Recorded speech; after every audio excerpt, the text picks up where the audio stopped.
हिमालय के पवित्र पहाड़ों में लुम्बिनी की धरती पर एक राजा का जन्म हुआ। उनका नाम था सिद्धार्थ गौतमा और उनका जन्म एक बहुत बड़ा अवसर था। उनके पिता राजा शुद्धोधना शक्य जाति के राजा थे। उनकी माता रानी माया देवी अपनी कृपा और करुणा के लिए प्रसिद्ध थीं।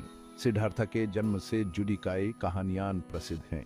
कहा जाता है कि देवताओं ने खुशी मनाई और प्रकृति ने भी इस समारोह में हिस्सा लिया। रानी माया देवी अपने मायके जाते हुए सुंदर लुम्बिनी बगमेन राजा को जन्म दिया। ये बालक महल की दीवारों के अंदर सुख सुविधाओं से भरे वातावरण में पला बढ़ा। उनके पिता ने उन्हें जीवन की कठिनाइयों से दूर रखने के लिए यह सुनिश्चित किया कि सिद्धार्थ ऐश और आराम का जीवन जिए। हालांकि नियति ने इस युवराज के लिए कुछ और ही लिखा था। जैसे जैसे सिद्धार्थ बड़े हुए उनके अंदर एक बेचैनी सी होने लगी। वो महल की दीवारों के पार की दुनिया को समझना चाहते थे।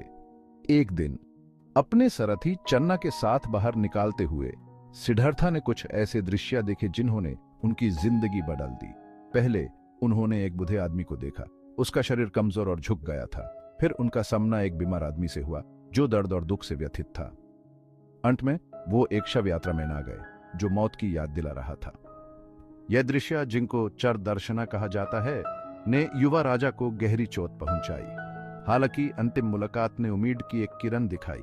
सिद्धार्थ का सामना एक साधु से हुआ जो दुनिया की भगम भग में भी शांत और स्थायी था।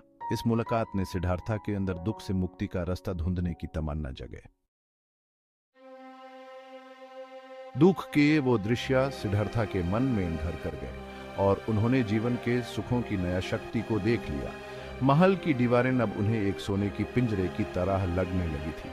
उन्होंने महसूस किया कि सच्चा सुख दुनियावी चीजों या वासनाओं में नहीं है। दुख से परमानेंट छुटकारा पाने के लिए सिद्धार्थ ने अपना राजपाट त्यागने का संकल्प लिया।